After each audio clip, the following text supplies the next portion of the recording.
Alright, so here's the Honda SH scooter. So let's look at how to take off the front wheel tutorial real quick. So this, I believe, is a 19 millimeter, and on this side is a 14 millimeter. So when you take off the take off the front wheel, you need to jack up the scooter. So get a car jack and put it down here to lift this end up. If you look on the bottom here, you can actually see a little spot, or right there, the little round spot. The round spot right there, that's for the jack to lift this up. And you only need to lift very high. You only need to come off the ground. But before you do that, loosen up the axle first. Loosen this nut first. Then jack it up. Once it comes off, slide the axle all the way out here on this side, right? And when you put it back in, make sure if the wheel is off, do not squeeze the brakes, okay? Because if you squeeze the brakes without the rotor inside the brake pad, it will cinch down on you, and you won't be able to get the wheel back in. So don't squeeze the brake once the wheel is off. So anyways, when you put it back in, make sure you align the rotor so that way it slots into the brake pads. And obviously you gotta align the hole. But the important part is this piece right here. This is your speedometer cable. So this cable right here, right? So this is how it gets to your speed and your mileage, your odometer and speedometer. So when you put this on, there's two metal tabs in here. Make sure that those two tabs align with the female side on the inside the wheel. You'll see it when you take it off. You'll see it's very obvious. It's like a little cup like that. This side has a cup of this, and the other side has a cup of that. So it mates, right? So those align.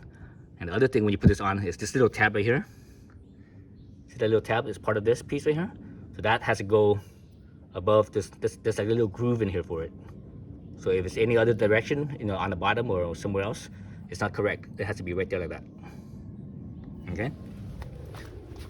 So the back wheel is a little bit more complicated. So the back wheel, to take the back wheel off, you have to take off the exhaust. So to take off the exhaust, the first thing you need to do is you need to take off this cover right here. So these two bolts right here are 10 millimeters. Right? Once this cover comes off, you will see the hose, not the hose, the cable for the O2 sensor. The O2 sensor is right here. This little part right here, that's the O2 sensor. So your little cable right there, you disconnect that first. Right? Once you disconnect that, then you can start taking off the exhaust. To take off the exhaust, you have to take off the battery cover. So this is the battery cover right here. To take that off, you have to take off the battery cover. There's two screws down right in here. There's actually a screw right here and a screw on the other side. Right? Take those two screws off. Once those two screws off, you just push down right here, and it kind of pops down, and it will lean forward. Right? Lean forward, and on this side of here, it will actually unhook this way, and this side, basically it rotates like that.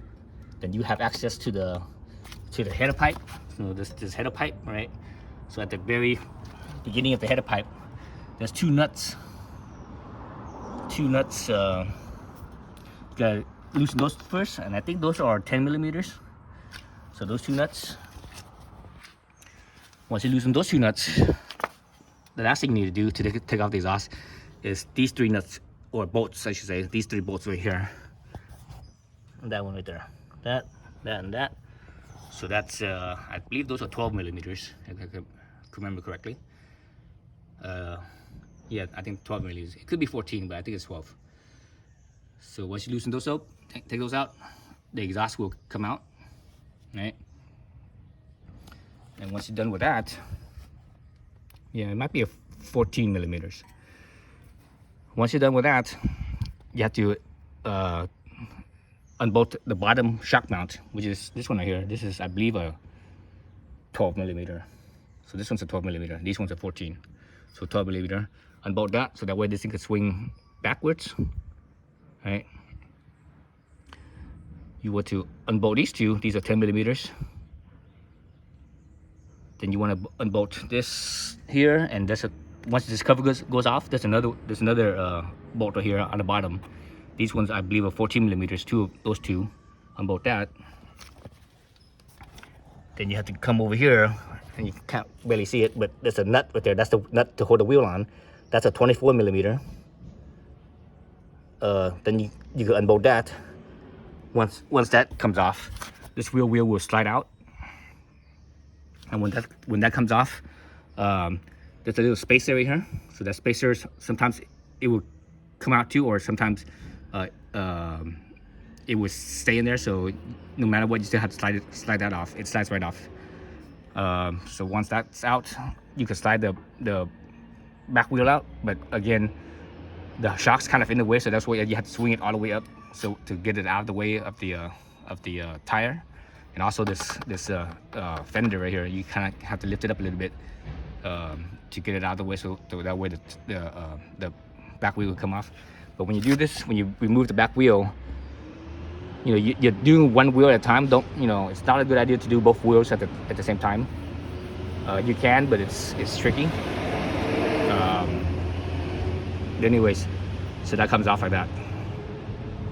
And when you put it back, it's all in the same order, in the reverse order, I should say. Put in reverse order. The most important thing to get right when you put this back, make sure everything's aligned and everything goes in, and you should be able to spin anything by hand. If it's not, you can't spin it freely by hand, that means just something, the alignment's not right. So you have to play around with it till the alignment's right.